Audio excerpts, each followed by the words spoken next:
Hello and welcome to this presentation from the Building Your Writing Foundation workshop series.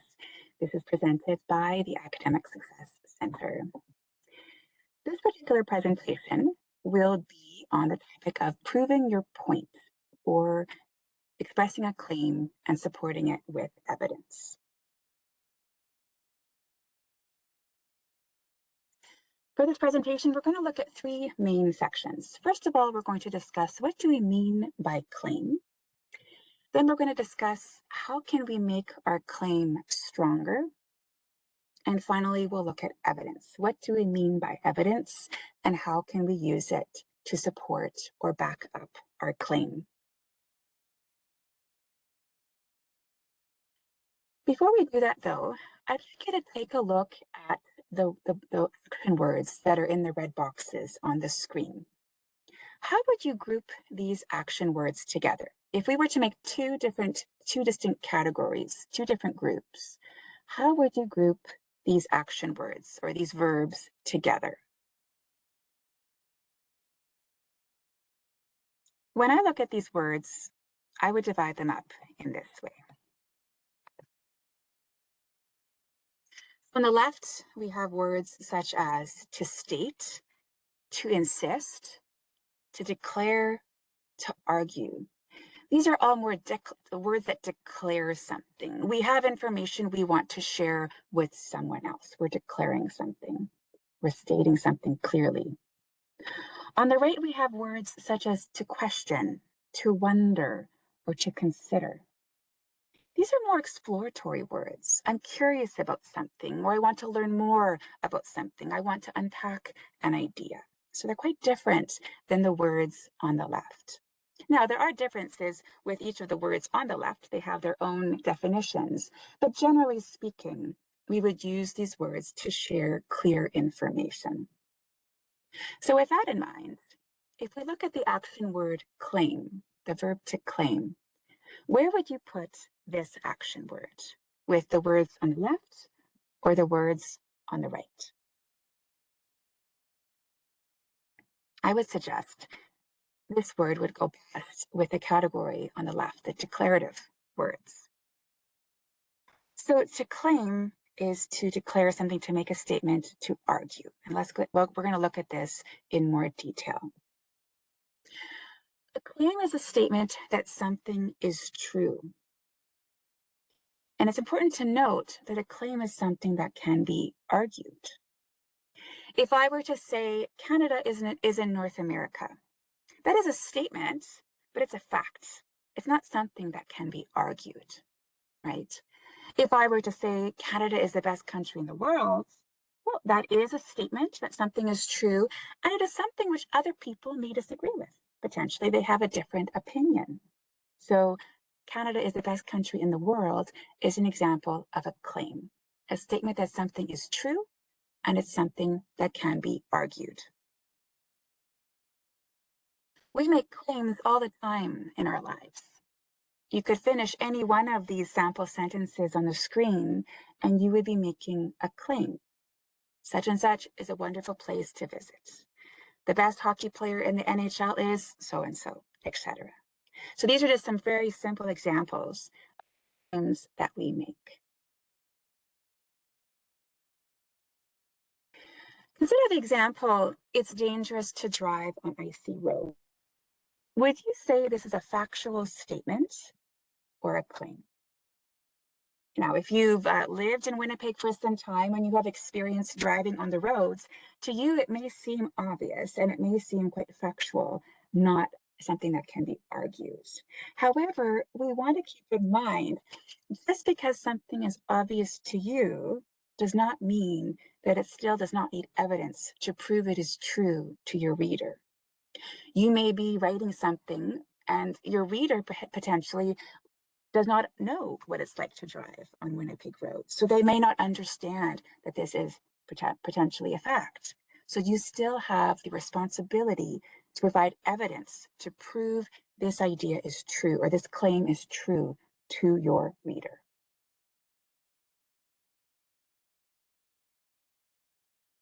When we're writing an assignment and we need to make a claim, Sometimes you may struggle to know how to word the claim in your writing.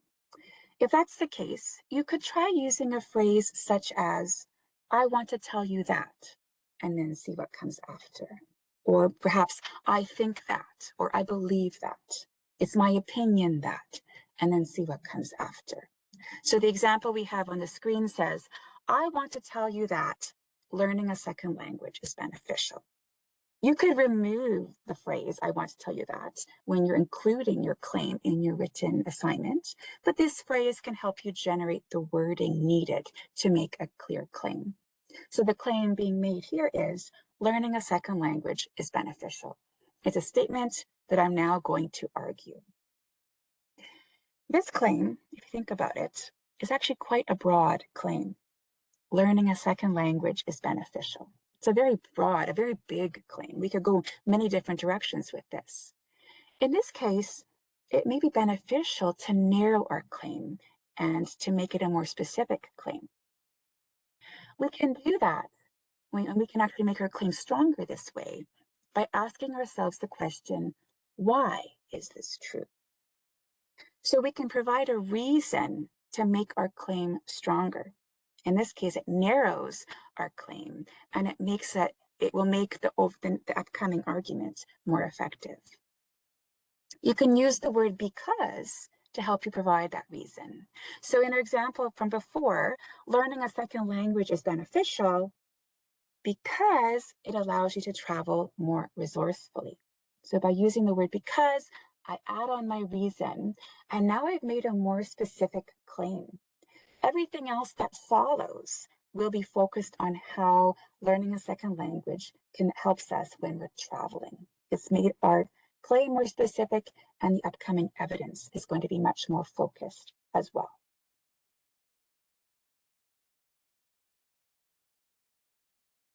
So as I said, we can use the question, why is this true, to help narrow our claim and make it a more specific claim, to strengthen our claim. Here's another example. Electric cars are better than gas-fueled cars. Let's think of some why questions to help explore some ideas of how we can make this claim stronger. So potentially we could focus on electric cars don't contribute to carbon emissions. So our claim would be electric cars are better than gas-fueled cars because they don't contribute to carbon emissions. Another direction we could go here is we don't have to stop at gas stations to fill up. So this could be another reason why this claim is true. Potentially, we could say it because they warm up faster. So again, our claim would be electric cars are better than gas-fueled cars because they warm up faster. And another example would be they're quieter. So electric cars are better than gas-fueled cars because they are quieter. So you can see there were many different directions we could go when we're asking ourselves this why question. So it's good to explore what some of those reasons for your claim are.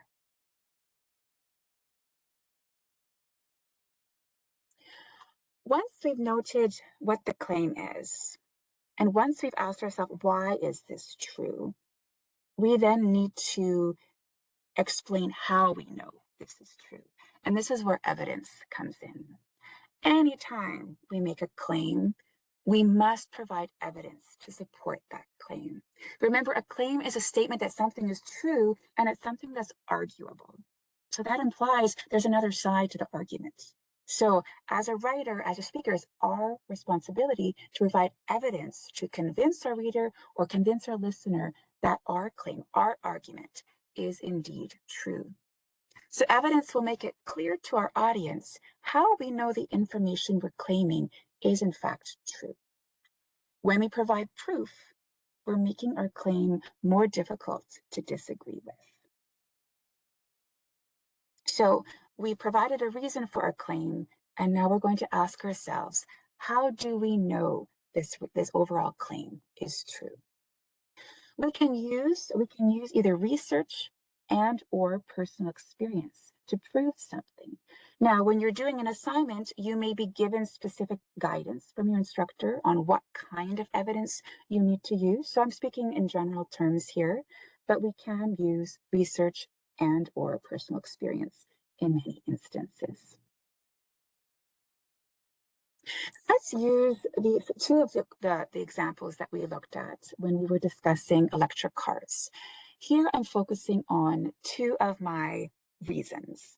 Electric cars are better than gas fuel cars because they don't contribute to carbon emissions and because they are quieter. Let's look at research that we can use or evidence we can use to answer the question, how do I know this is true? So if my claim is electric cars are better than gas fuel cars because they don't contribute carbon emissions, you can see I've done some research that proves my point. So electrical vehicles have zero tailpipe emissions and are typically responsible for significantly fewer greenhouse gases during operation. So I have a source. You note I've cited my source here. My research helps support the claim that I'm making about carbon emissions. I could then look at my next reason. Electric cars are better than gas fuel cars because they're quieter. And you can see here I'm using personal experience to support my claim, to provide evidence for my claim. So in this case, I've noted sometimes I cycle down the street and I don't notice when an electric car is near because they don't have the same motor sound as gas fueled cars. So based on my own personal experiences, I'm answering the question, how do I know my claim is true? So we can use either research and or personal experience to support and back up our claims.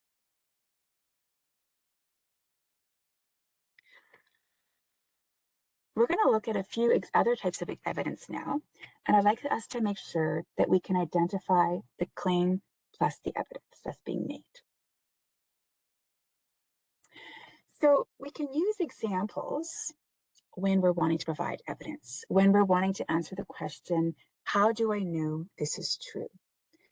An example is a specific thing, person, or idea that's used to explain or support a general idea. And we may use examples either from research or personal experience.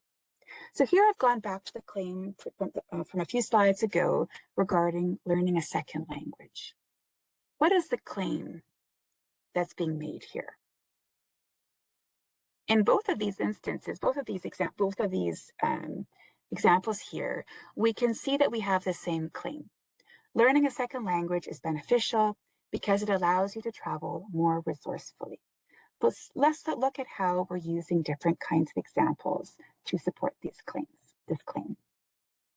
So on the one box there, we have the claim in red, and then we're giving some evidence. For example, Meg Lowe claims to have saved $400 Canadian by negotiating tourist excursion fees with her basic knowledge of Turkish while traveling in Turkey in early 2023. So we have an example from some research. Now this was personal communication related research, but still it was not my own personal experience. If we look at the next example, again, we have the same claim, but now we can see the evidence is based on my own personal experience. Learning a second language is beneficial because it allows you to travel more resourcefully. For example, knowing basic Spanish helps me when I travel through Central America. I was able to communicate simple things like ordering food. So again, I have an example from my own personal experience. So we can use examples from research and we can use examples from personal experience.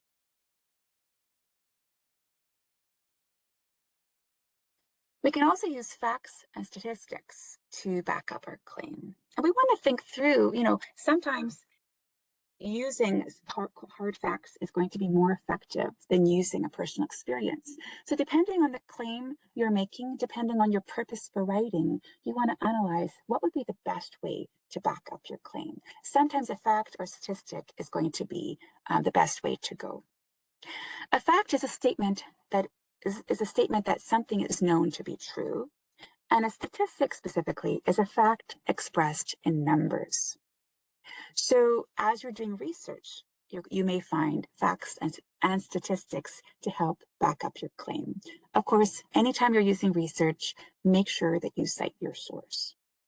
So let's look at our example here in the on the screen.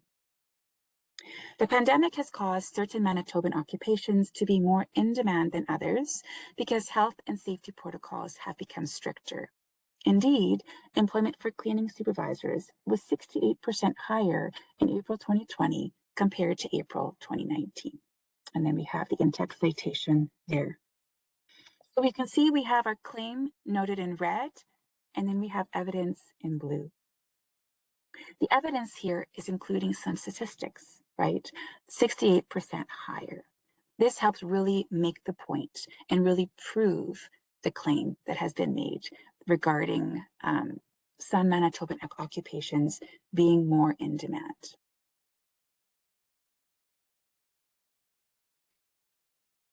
We may also want to use someone with authority when backing up our claim. So a person or organization who has authority when they know a lot about a subject or when their opinions are greatly respected.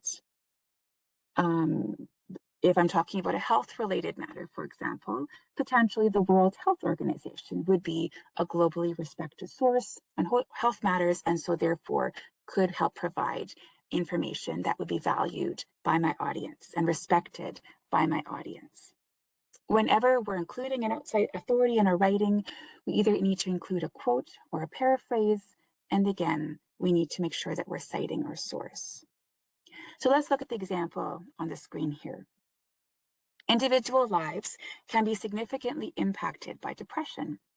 In fact, the World Health Organization states the effects of depression can be long-lasting or recurrent and can dramatically affect a person's ability to function and live a rewarding life. The claim being made here is in red. Individual lives can be significantly impacted by depression. You may notice I didn't include a reason here. I didn't include a because and complete the reason in my claim statement. Sometimes it might not be necessary. Sometimes it's okay to work with a more general or broader claim. In other cases, it may be helpful to become more specific. So here, we're keeping our claim more general, and then we're using evidence from the World Health Organization to help support our claim.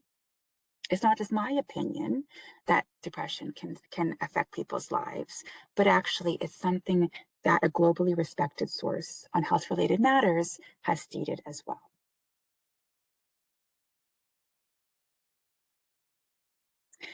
So in summary, let's review what we've talked about in this presentation.